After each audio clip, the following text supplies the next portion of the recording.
यहाँ के अनुसूचित क्षेत्र के एमपी या मंत्री जो भी है, किसी को विशेष तौर पर घर पे जाके निमंत्रण नहीं दिया है। ये समाज का मंच है और समाज का बुलावा है। इस समाज के बुलावे में अगर भारत आदिवासी पार्टी के विधायक और मंत्री एमपी अगर आना चाहते हैं, आ सकते हैं।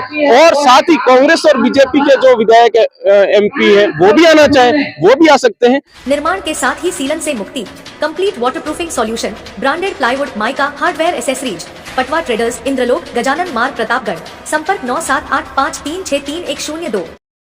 प्रतापगढ़ के सुखाड़िया स्टेडियम में अनुसूचित क्षेत्र आरक्षण मोर्चा की ओर से विभिन्न मांगों को लेकर रैली का आयोजन किया गया। रैली में बड़ी संख्या में पहुंचे अनुसूचित क्षेत्र के मूल निवासियों को संबोधित करते हुए वक्ताओं ने राजनीतिक दलों पर कड़े प्रहार किए। इस दौरान हमने मोर्चा के प्रदेश संयोजक प्रसून और भील प्रदेश मुक्ति मोर्चा के राष्ट्रीय संयोजक नीलेश बरोड़ से खास बातचीत की। क्या कुछ कहना था उनका, सुनिए इस खास बातचीत में।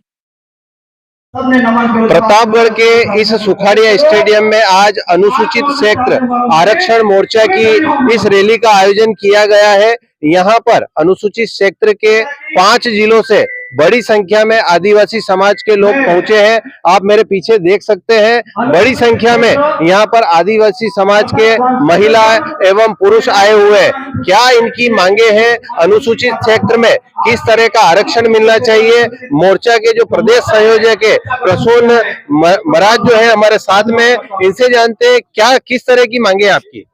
जी, हम लोग अनुसूचित क्षेत्र आरक्षण मोर्चा के बैनर तले 31 सूत्रीय हमारा एक मांग पत्र है, जिसको लेकर हमने पूर्व में बांसवाड़ा में एक बहुत बड़ा कार्यक्रम आयोजित किया था। हम लोग चाह रहे हैं कि सरकार 5वीं अनुसूची की जो मूल भावना है, संविधान की 5वीं अनुसूची की मूल भावना के अनुरूप यहाँ की जो आरक्षण व्यवस्था है उस पर अमल करे। और 23/4/2012 को एक नोटिफिकेशन जो यहाँ आई थी कि अनुसूचित क्षेत्र का जो मूलवासी है वो यहाँ के 1950 से जो निवासरत है उसको बताया जाए, लेकिन बाद में एक अधिसूचना आती है जो उसको वॉयलेट करती है। तो हम लोग चाह रहे हैं कि यहाँ स्पष्ट किया जाए कि यहाँ का सद्भावी निवासी शब्द हटाकर यहाँ मूलवासी शब्द जो है उसको प्रेफरेंस दिया जाए। संविधान पूर्व से या संविधान जब बना उस समय से जो यहाँ रहते आ रहे हैं उन लोगों को आरक्षण व्यवस्था 5वीं अनुसूची की जो आरक्षण मूल भावना के अनुरूप है उसको दिया जाए। और हमारा जो मांगे हैं कि 5वीं अनुसूची में जमीन का एक विशेष प्रावधान है, तो यहाँ खनन पट्टे हो, यहाँ की पानी की जो आरक्षण जो आपका है वो यहाँ के अनुसूचित क्षेत्र के जो लोगों को पूरा मिलना चाहिए इसका लाभ। उसी को लेकर हम इस लड़ाई को बहुत मजबूती से लड़ रहे हैं। हम लोग सरकार से निरंतर हम सरकार को बताने का प्रयास करने चाह रहे हैं कि संविधान लागू होने के इतने दिनों बाद भी संविधान में जो अंकित है उन हक अधिकार से आदिवासी आज वंचित है और उसको अमल कराने के लिए हम लोग लड़ रहे हैं। आपके इस आरक्षण के काम में लंबे समय से आपकी मांग भी चल रही है, कौन रोड़ा अटका रहा है। Hotel divine and restaurant, library, AC और non AC room, online booking की सुविधा, free WiFi, Nakoda Nagar, Arnod road, Pratapgarh 7878887345।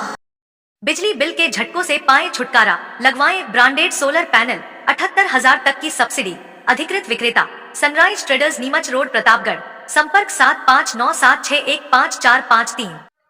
रोड़ा जो सरकार में बैठे हुए हैं वो समय समय पर जो मूल अधिसूचना है उसके काउंटर में और अधिसूचनाएं ला रहे हैं, और यहाँ की जो मूलवासी शब्द की जो व्याख्या है उसको छिन्न भिन्न करके यहाँ सद्भावी शब्द लाए। तो हम लोग बोल रहे हैं कि यहाँ जो शासक है वही हमारे लिए खतरा बना हुआ है, राजस्थान में जो शासक वर्ग है। और हमारी एक मांग है कि टीएससी का जो अध्यक्ष है वो आदिवासी होना चाहिए, लेकिन मुख्यमंत्री जी उस पर कुंडली मार के बैठे हुए हैं। उस पर भी हम लोग बड़ी ताकत जोर शोर से लड़ रहे हैं, क्योंकि अनुसूचित क्षेत्र का जो मसला है वो एक आदिवासी इस हक अधिकार को अच्छे से समझ सकता है और उसका पूरा संवैधानिक अधिकार है टीएससी अध्यक्ष होने का। आज आरक्षण की बात अपन करते हैं तो कुछ संगठन जो है वो आदिवासियों के आरक्षण में भी, जैसे डीलिस्टिंग का मुद्दा है, जो आदिवासी धर्मांतरण करके दूसरे धर्म में चले गए उनका विरोध कर रहे हैं कि इनको आरक्षण की सीमा से बाहर किया जाए। इस विषय में क्या कहेंगे। हम लोग उपवर्गीकरण आपका धर्म पर हम लोग नहीं जाना चाहते हैं, वो एक अलग विषय। हम लोग हमारा 31 सूत्रीय मांग में हमारी भी एक मांग है कि उपवर्गीकरण हो, लेकिन उसको क्लासिफाइड किया जाए एरिया वाइज। जैसे हम लोग अनुसूचित क्षेत्र हमारा हो गया, उसके बाद चंबल का जो आदिवासी एरिया है, आपका रेगिस्तान का जो आदिवासी एरिया है, आदिवासी एरिया का एक्सटेंशन करे राष्ट्रपति, उसको क्लासिफाइड करे। हमारी ये मांग है। वो धर्म पर जो करते होंगे ढकोसले, उससे हमें कोई लेना देना नहीं है। धर्म के आधार पर नहीं, क्षेत्र के आधार पर, अपनी संस्कृति के आधार पर आदिवासी आज आरक्षण की मांग कर रहे हैं। लेकिन इस आरक्षण में जो राष्ट्र की प्रमुख राजनीतिक पार्टियां हैं, उनका किस तरह से आप सहयोग लेने का प्रयास करेंगे? एडवांस AI पावर टेक्नोलॉजी आज ही लगवाएं। रिलायंस एनर्जी सोलर पैनल व इन्वर्टर अधिकृत विक्रेता Nikhil energy, hotel Indra plaza के नीचे, MG रोड, प्रतापगढ़। संपर्क 9012304339। प्राइम लोकेशन पर दुकानें किराए से देना है। स्थान आम छाप मार्केट, समता सिनेमा के पास, MG रोड, प्रतापगढ़। संपर्क 9252226555। आपके घर को बनाए मॉडर्न डोर, रेलिंग और विंडो के साथ संपूर्ण एल्यूमिनियम कोटिंग कार्य।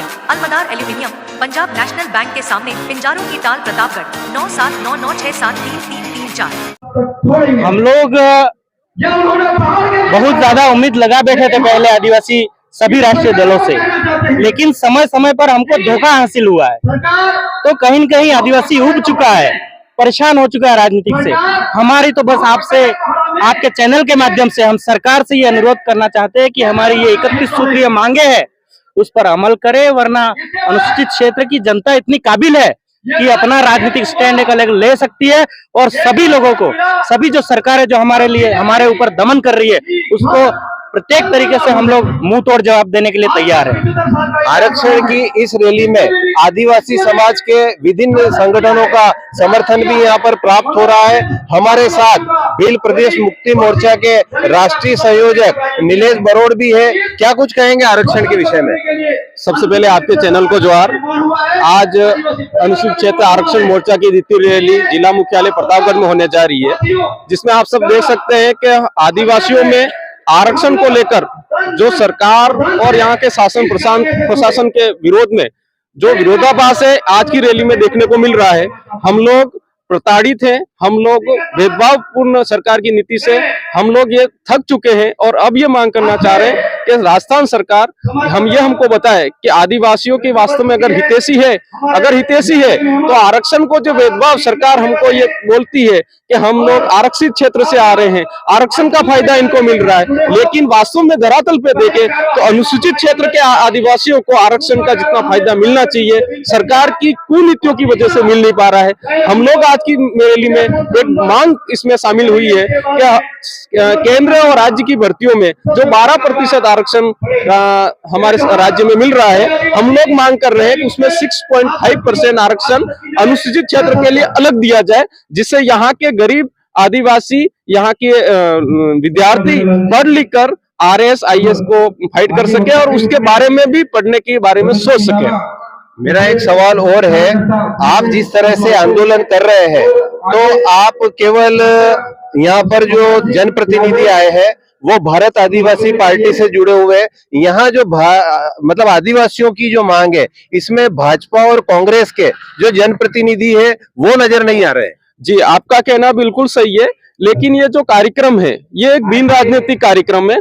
हमने यहाँ के लोकल MLA, यहाँ के अनुसूचित क्षेत्र के MP या मंत्री जो भी है, किसी को विशेष तौर पर घर पे जाके निमंत्रण नहीं दिया है। ये समाज का मंच है और समाज का बुलावा है। इस समाज के बुलावे में अगर भारत आदिवासी पार्टी के विधायक और मंत्री MP अगर आना चाहते हैं आ सकते हैं, और साथ ही कांग्रेस और बीजेपी के जो विधायक MP है वो भी आना चाहे वो भी आ सकते हैं। यहाँ की जनताओं का जितना मांग सरकार पर ले जा सके, चाहे वो पार्टी BJP हो, चाहे कांग्रेस हो, चाहे BJP हो, यहाँ आकर इस मंच का समर्थन कर सकती है और समर्थन के साथ में सरकार को झुकाने का काम हम सब मिलकर कर सकते हैं। नीलेश जी बरोड़ कह रहे हैं कि इस मंच पर भारतीय जनता पार्टी, कांग्रेस, भारत आदिवासी पार्टी, जितने भी राजनीतिक दल है उनसे जुड़े हुए प्रतिनिधियों का स्वागत है। वो आदिवासियों की मांग आगे तक पहुंचाए। कब तक उम्मीद है आपको कि इस तरह की मांग, इस तरह की रैलियां आपको करनी पड़ेगी? देखिए, हम लोगों की ये द्वितीय रैली है। आने वाले समय में प्रत्येक जिले पे हम लोग रैली करने वाले हैं। अंत में एक बड़ी रैली किसी भी एक जिले में होगी और उस रैली में हम चाहते हैं कि सरकार को एक हमारा डेलीगेशन मिलने जाए और सरकार हमारी मांग को सुने और उस पर विचार करे और एक नीतिगत आयोग बनाए और उसमें ये तय हो कि आदिवासियों के लिए, अनुसूचित क्षेत्र के रहवासियों के लिए, मूल निवासियों के लिए हम लोग सरकार, राजस्थान सरकार क्या क्या कर सकती है, अगर वो करने के लिए काबिल है। अभी मेरे से पहले हमारे साथी ने बताया कि सरकार हमारे लिए अगर सोच सकती है और करने की कुछ विचार करती है तो ठीक है, अन्यथा हम लोग इस मंच के माध्यम से ये भी कह रहे हैं कि आज हम ये नहीं बोल रहे हैं कि सरकार इसको वोट मत दो, कांग्रेस को वोट मत दो, बीजेपी को वोट मत दो या बीएपी को वोट मत दो। आज हम सरकार के सामने मांग कर रहे हैं और इस मांग में जो जो पार्टी हमारे साथ में आती है हम उस पार्टी के साथ में, लेकिन जो हमारे विरोध में जाता है आने वाले चुनाव में मुंह तोड़ हम लोग राजनीतिक एकता कायम करके इस राजस्थान सरकार को मुंह तोड़ जवाब देंगे। ये आदिवासियों ने ठाना है सर। आदिवासियों की इस आरक्षण रैली में जो वक्ता है उनका साफ तौर पर कहना है कि जो भी राजनीतिक दल उनकी मांग का समर्थन करेगा वह उनके साथ रहेंगे, अन्यथा आगामी जो चुनाव है इनकी वोट की ताकत से उनको सबक सिखाने का प्रयास किया जाएगा। सहयोगी इरफान पठान के साथ प्रतापगढ़ से संजय जैन।